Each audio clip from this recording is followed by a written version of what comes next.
But just that idea, for me, I just always dumped it in long-term depression, because Dad had that. It was long-term depression, and This is yours? I just assumed that that was that my body and brain flipped into this chemical state that made it very difficult to get out of bed and very difficult to function. But it's quite possible that I have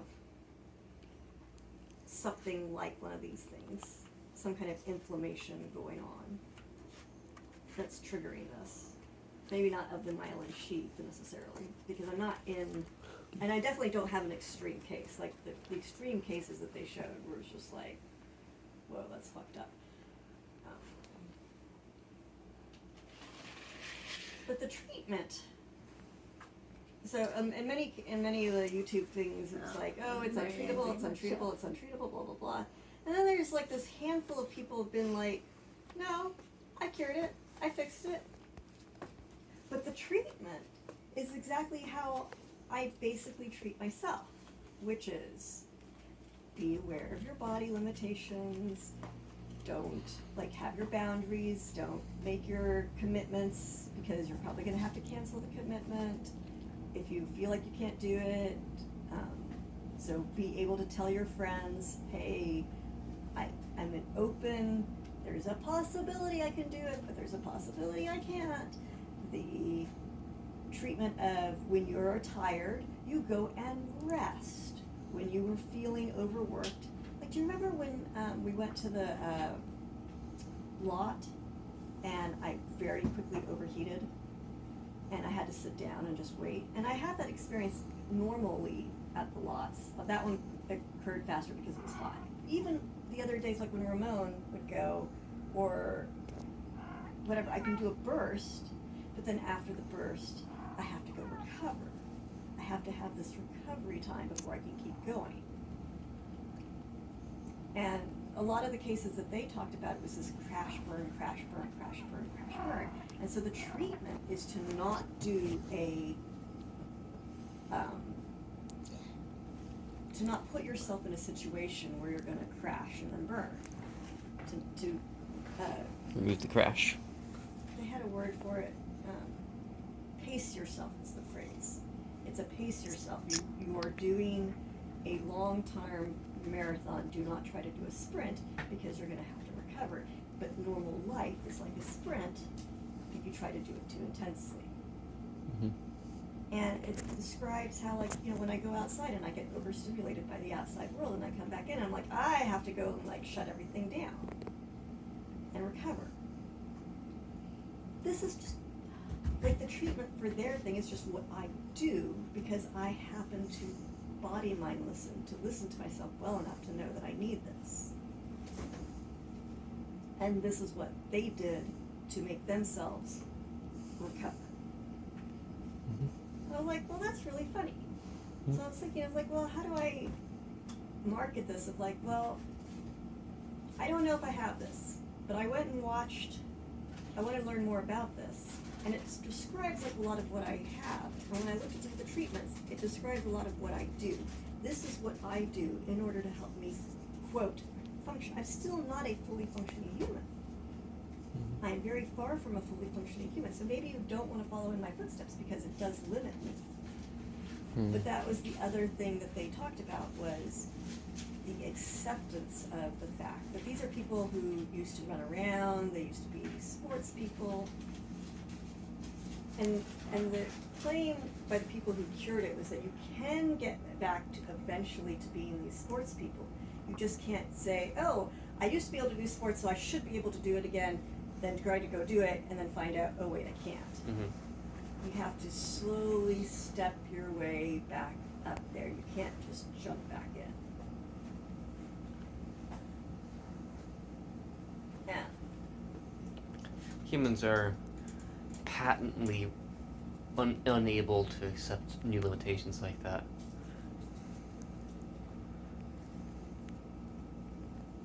But that's the only difference really between them and me, is that I went, oh, hey, I have these limitations, I have to accept it. I can't be like other people and I have to do things slowly. Now, on top of all that, I I may not have where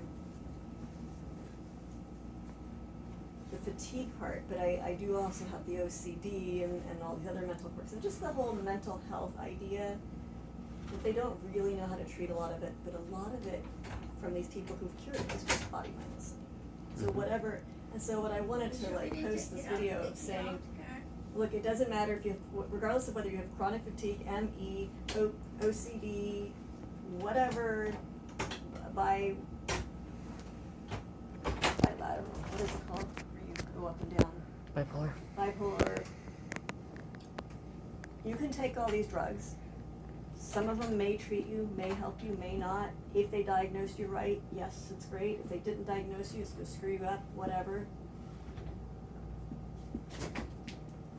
And you can still do all that no matter what. But no matter what, in all of these cases, the main similarity, the main thing is body, mind, listen. Learning to listen, check in with your body. There's now, I was doing that and I wasn't even listening because I didn't realize I was tensing up. And just listening to what's going on with your body. Where is that tension being held? Where is that core? What is your core doing? What is your alignment? Where is your neck? How is your breathing? Where are your limbs? Where are you feeling? When you're feeling hungry, where are you feeling? When you're feeling tired, where are you feeling? When you're feeling angry, where are you feeling? When you're feeling anything, mood-wise, psychologically wise, chemical-wise, pain-wise, where are you feeling? How?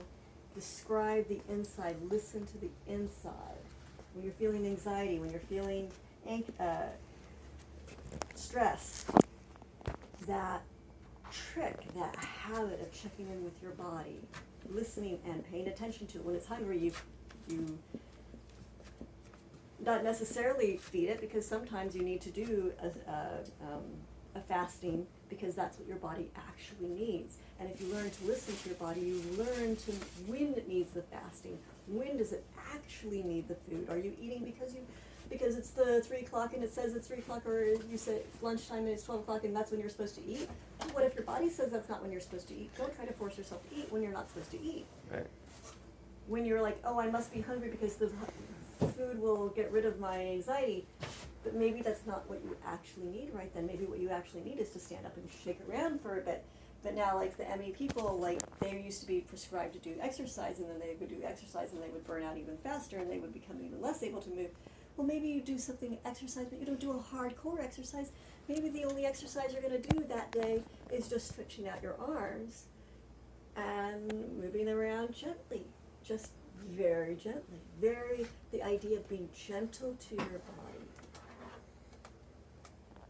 That concept, it's what I've been practicing for 5 years to help me deal with the psychological stuff that I have to cope with, of the loss of Mom's brain and her dementia and the stress of our life, and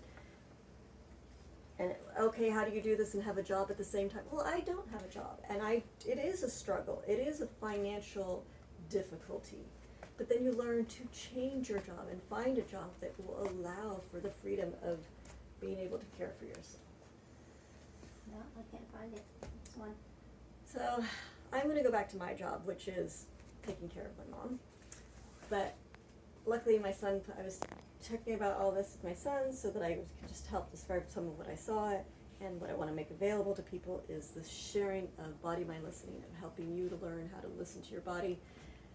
I'm going to go back to listening to Mom's body and Mom's mind. I love you.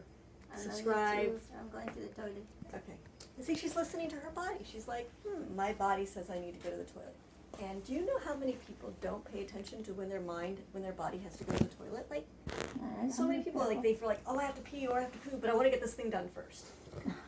And they, No, like, an hour later, should like, be the reverse. I'm actually horrible about this. 5 hours later, it's like, should I still haven't peed yet?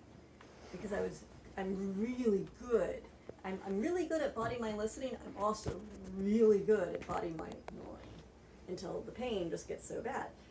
But because I'm really good at ignoring, just like all the other human beings, I'm also had to learn, like, that when I ignore myself, that's when I get the migraines. And I came to this hotel when we moved out of our house where I didn't have access to all my medicines and herbs and supplements that I would just chunk in, you know, the ibuprofen or the Tylenol and be like, okay, let's take it. I didn't have access to that. I was like, oh shoot, I have to listen to myself and go, all right, now I have this migraine. What can I do to get rid of it naturally? And that the biofeedback of learning of all the techniques that you can do.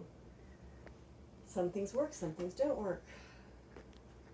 Sometimes standing up, sometimes all you have to do, like, sometimes for you it might be standing up, for you it might be laying down, for you it might be gentle movements, for you it might be something strong like a shakeout or a good push-up or a good workout. Every single person is different. You have to treat each person individually. I am not a doctor. All I can do is help invite you and ask questions and help you learn and just help you explore your body and listen to yourself and be with yourself and be with myself and learn to love who and how we are, no matter what is going on for us. And that's what we can all share. And I can share that with you.